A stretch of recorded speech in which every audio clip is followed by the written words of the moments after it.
What is an ice dam?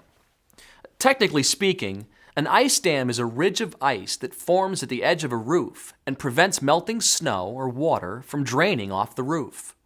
As the ice dam grows, the melting snow pools up behind the dam and eventually makes its way under the shingles, which may leak into the home. Ice dams are usually caused by a combination of heavy snowfall, poor ventilation, and inadequate insulation in the attic.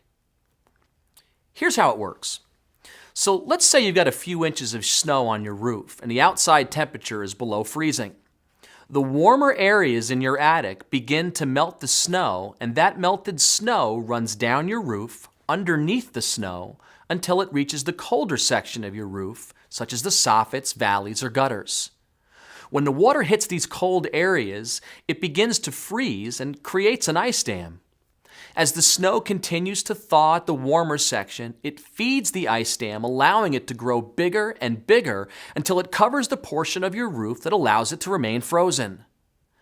The problem escalates when the melted snow pools behind the ice dam and begins to look for openings that allow it to flow into your attic, exterior walls, or crawl spaces.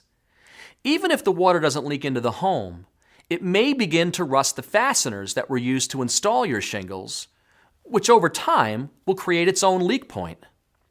Here are some do's and don'ts to keep in mind. Properly ventilate and insulate the attic because the main cause of ice dams is an overly warm attic. Never walk on a snow-covered roof, and make sure if you're using a ladder that you follow the proper safety procedures.